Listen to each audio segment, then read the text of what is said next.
Void is one of those things this season that not a lot of people care for, especially because of the great artifact mods for Solar, Strand, and Stasis that buff these subclasses. You do see some Void Warlocks and Void Invis Hunters here and there, but not a lot of Titan. So in this video today, we're going to be covering a Void Titan build that is pretty fun to use right now. It will also be very good for the final shape because of the new confirmed Void Titan Super. The Super will make this build more offensive, which it definitely needs in my opinion. Unless Wall Warlock gets completely nerfed in the final shape, then stay with Bubble. But obviously we'll see when the time comes. Alright, enough of that, let's get right into it. So for the exotic of this build, we're going to be using the Armamentarium. Basically what this exotic does is not a lot. It basically just gives you another grenade charge. That's it. But either way, this will help with our regeneration for our abilities. And since Bungie nerfed a lot of these mods, we don't have our abilities as much as we used to. So in that case, having 2 grenade charges to help with everything else is very beneficial with this build. You can also use hard aim most late, but I just want to use something different. So talking about the 2 grenade charges, let's get into the subclass.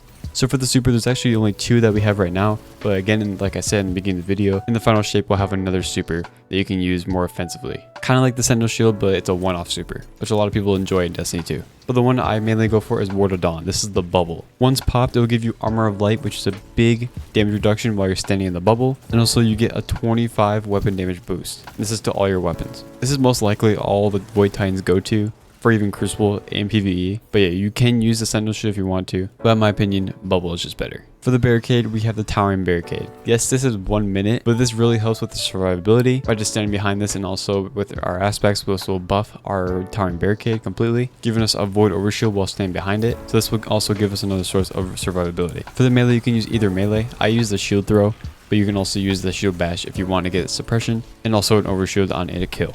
But either way, you'll still get Overshield from the Shield Throw. For the grenade of this build, I'm going with the Vortex Grenade. Again, we'll have 2 charges because we're exotic, but this will basically pull in enemies, damage them over time. And with our aspect, this will make our grenades volatile, which basically means a ton of explosions and a lot of healing for you and your nearby allies. You can also use the Shatter Grenade if you want to. This will just split into multiple explosions and do a lot of damage as well. Or you can use the Suppressor Nade. This will stun Overload Champions, so it's really good for GM content, but this is, again, completely up to you. I just use the Vortex Grenade because it's the most familiar to me. For the aspects, we're going with Bastion. Like we've mentioned before, this will give us an Overshield when we pop our Barricade. And we're going with the Towering Barricade, so we have a bigger wall in front of us for more survivability. This will constantly regen your Overshield when standing behind this barricade. And also there's another bonus, casting your super grants Overshield to nearby allies. For the second aspect, we have Controlled Demolition. This is where we're getting the Volatile from. So basically with all our abilities for our melee and grenade, and even the super if you're using the Sentinel Shield, when hitting a target with these abilities, it will make them volatile, which basically means more explosions and additional damage. This volatile explosion will also spread to nearby enemies, making them volatile as well. So you can make a huge explosion with this aspect. That's why I really like this aspect a lot. And also there's another thing to this aspect. Basically when you get a volatile explosion, it'll heal you and nearby allies, which make this very good for survivability, and also you have the Overshield, so you'll be tanking in GM content and just higher content in general. These 2 are my favorite aspects that pair with each other, and there is a new aspect coming within the final shape, which basically consumes your grenade, making like a shield almost, and then you can like blast the shield. It could be good with this build, but I still think these 2 aspects are probably going to be better with this build, but you can definitely try it out when the final shape arrives. For fragments of this build, we have Echo of Undermining. This makes your Void Grenades weaken targets. So since we're focusing on grenades with this build, we have 2 grenades, like I said before, and now it will weaken targets, basically putting a 15% debuff on the targets. So this will just help with boss damage or just ad clearing in general, especially because we have volatile explosions as well, doing extra damage because you're weakening the target. The next fragment, we have Echo of Starvation. Picking up an Orb of Power or a Void Breach grants Devour. So this is the small Devour. I know on Void Warlock you have a bigger Devour, which grants you more health and more grenade energy, but either way, Devour is still very good on every class. And pairing this along with Controlled Demolition to get the extra health regen is also very good. You're going to be getting a ton of volatile explosions constantly. You're going to be healing constantly from that, and then every kill you get will give you 100 HP right off the bat, and also some grenade energy to tie into our Armamentarium. Then we have Echo of Harvest. Defeating a weakened target creates an Overpower and a Void Breach. So since we're weakening targets with our grenades, and we have 2, so we're going to be throwing them a lot, it will create an extra Overpower and also a Void Breach to tie into that Devour, and also some armor mods we have. And Void Breaches tie into your class ability, so we're going to be getting our class ability back faster as well. And for the final fragment, we have Echo of Instability. Defeating targets with grenades grants volatile rounds to your Void weapons.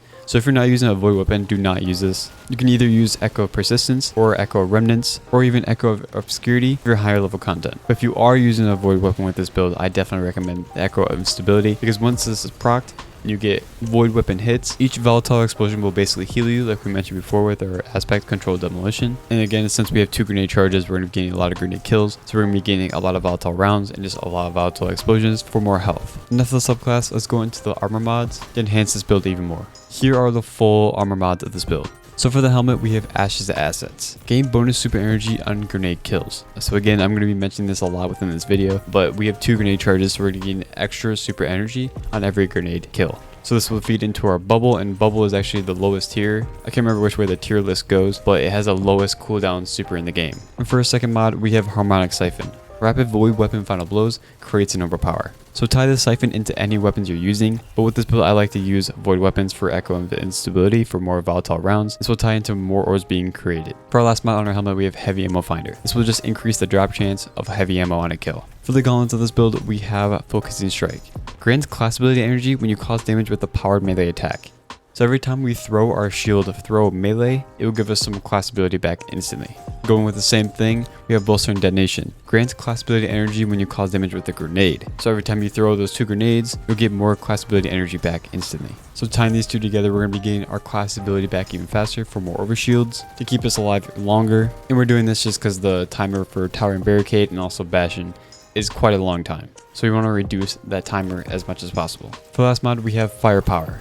Your grenade final blows creates orbs of power. There is a 10-second delay in between kills, but this is still very good to tie into our armor charges and also devour to keep us alive. For the chest piece, as always, we have charged up, increases the maximum number of stacks of armor charge you can carry by 1. So going from 3 to 4 stacks, and then we have any resist mods you want. For the boots, we have Innervation as the first mod. Reduces your grenade cooldown each time you pick up an overpower.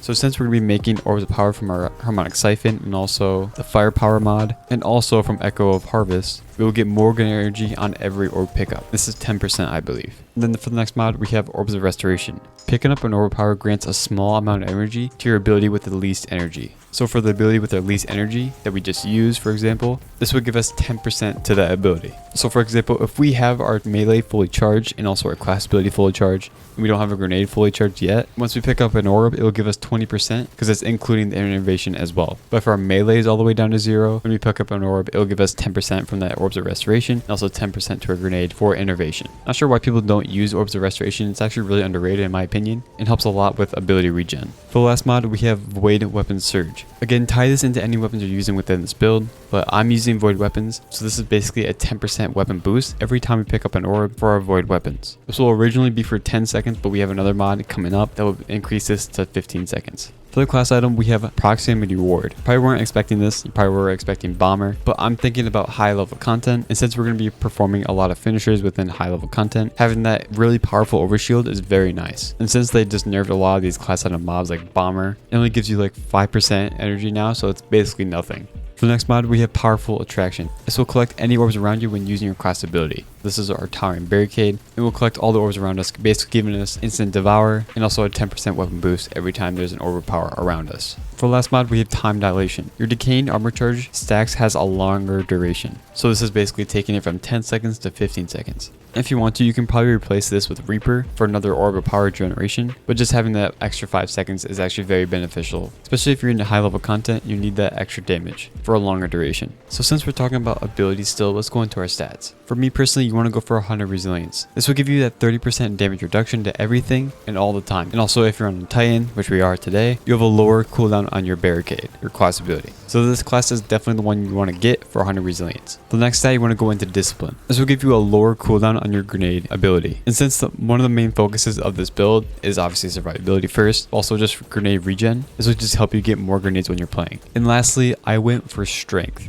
Just because we have focusing strike, which basically gives us more class ability energy, so more overshields when you use your melee. And for me, I have 100 resilience, 100 discipline, and 70 melee. And avoid the fragments are very penalizing, especially for the stats, but try your best to get 100 resilience and as high discipline as you can, and then strength as a third. For weapons of this build, there's actually a lot of weapons you can use with this build. You're not locked out to any certain weapons, and you can also use other elemental types, but today I'm just going to be focusing on void weapons. So the one void weapon I actually found very fun with this build is actually Graviton Lance. This is a very old exotic, but has got many buffs over the years, and now it has Vorpal and Turnabout, so you're basically doing 20% more damage to bosses with this weapon. Exotic primaries do more damage to red bars in general, so this weapon just feels amazing, and especially with that 10% weapon boost we have from our Surge mod that just stacks with everything, just making this gun feel like a beast. When you get any kill, the target will also explode, but if you get a precision shot, they'll explode, but also send these little tracking void projectiles that can hit targets as well. And I believe when you have volatile rounds, I think those little projectiles also make other targets volatile, but don't quote me on that. Another good weapon you can use with this build for high-end content is actually the Laban Arc. This has intrinsically overload stunning, so this is really good just for high-level content, and also that poison is also very good because when you're poisoning those targets and it goes to other enemies around that target, it will also make everything volatile when you have volatile rounds on. It also has Unrelenting built into the catalyst, so it helps with more healing. Like I said before, there's a lot of void weapons good with this build, but again, I'm just going to go over just a couple more. But put some of your favorite void weapons down in the comments below that you think would be great with this build.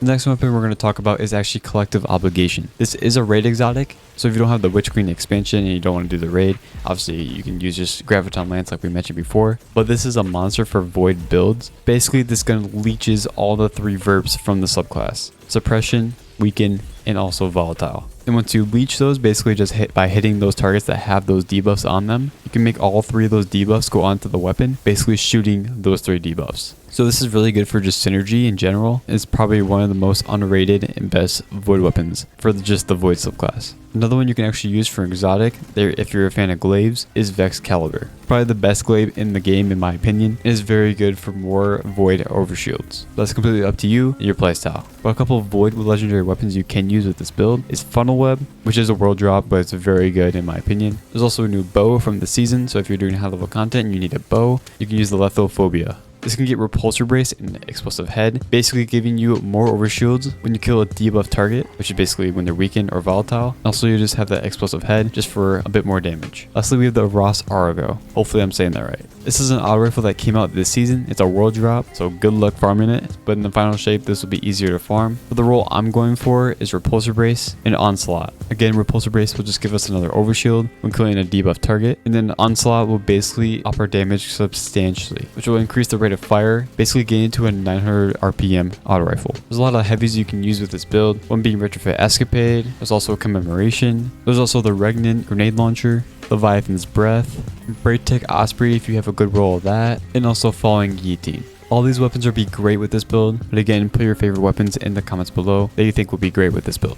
So with this video, there's going to be no artifact perks because there's actually no artifact perks for Void within the season. But just make sure to use the champion mods for whatever weapons you're using and higher level content. With that, let's get right into the gameplay loop. First of all, obviously, you want to use your grenade. This is your Vortex grenade. It will do many things all at once. First of all, it will intrinsically pull in all enemies around it. Then it will weaken the targets. This is from our Echo of Undermining Fragment. Next, it will make those targets volatile. And this is from our Controlled Demolition aspect. Once volatile and weakened, the grenade will constantly tick them, basically proccing the volatile to explode. It will do a huge chain reaction to everything around it. This will then heal you and your nearby allies within the Controlled Demolition aspect like we mentioned. And since you just killed a lot of weakened targets within this grenade, it will spawn an Overpower and also a Void Breach. But also with our Firepower mod on our arms, it will create another Overpower just by getting a grenade kill, thus creating 2 orbs of power instantly. And also you can create a third orb of power if you're shooting enemies within the grenade while they're exploding from Harmonic Siphon. After all that, our grenade will also grant us volatile rounds when the grenade gets a kill. And this is from the Echo of Instability Fragment. And again, with this build we have 2 grenade charges from our Armamentarium exotic, which will give us more health regeneration and just more damage. Your grenade will also give you more class ability energy from Bolstering Detonation and more super energy from Ash's assets. You then want to use your class ability whenever you're low on health. This will give you an instant overshield for you and your allies from our aspect Bastion, and will regenerate over time once standing behind the barricade. Once used, it will pick up all the orbs around you from Powerful Attraction, which will then tie into our Echo of Starvation for both our grenade and class ability, which will give us Devour on our orb pickup and Void Breach pickup. Again, Devour is a buff for you, which will give you 100 HP on every kill, and also a small amount of grenade energy on every kill. Next, you want to use your melee. This is your shield throw. Once thrown, this will give you a small overshield and also make the target volatile. This is from our Controlled Demolition aspect like we mentioned before, and once exploded, you will get more health regeneration, etc. But we're just using this for the small amount of overshield and also the Focusing Strike armor mod to give us more class ability energy on every melee hit. Then let's talk about armor charges. Our main armor charge source is actually going to be a Void Weapon Surge. This is a 10% weapon bonus for you for about 15 seconds from our time dilation. But again, switch this Surge mod to any element you're using. But for me, I'm using Void Weapons, so I'm going to be using a Void Surge. The way to get these armor charges is by picking up orbs. These orbs will be doing a lot of different things. First of all, you'll get more grenade energy from Innervation. This is 10%. And you'll also get 10% to the ability with the least energy from Orbs of Restoration. You will also get Devour on every orb pickup, which will heal you instantly. And also these orbs will just go towards your super. And again, our main source of orb generation within this build is Firepower, Harmonic Siphon, and also Echo of Harvest. But yeah, basically just use your class ability whenever you're low on health for more overshields for you and your teammates. Throw your grenades whenever you can since you have 2. And also just use your melee when you want more class ability energy and also to just keep you alive. This build is very fun in my opinion. I built something like this way before during the Witch Queen expansion. Obviously that was with hard and less light. I wanted to try something different within this build with Armamentarium. So I hope you all enjoy this as much as I do. If you guys enjoyed this video, make sure to leave a like and subscribe. If you didn't know, I'm streaming on Twitch from Tuesday to Thursday. But I might switch up and do Mondays as well, so Monday to Thursday, and it's going to be after 7 p.m. So if you want to check that out, the link will be in the video description, and also the dim link for this build will be in the video description as well. I am very excited for the final shape and what it has to offer, and I hope the super for Void Titan will be very good within this build. And also thank you so much for 500 subscribers on YouTube. This is a big milestone in my opinion, and a huge goal I want to achieve within my YouTube career. So again, thank you, and I appreciate you all so much. Thank you for watching, and I hope you guys have a great rest of your day.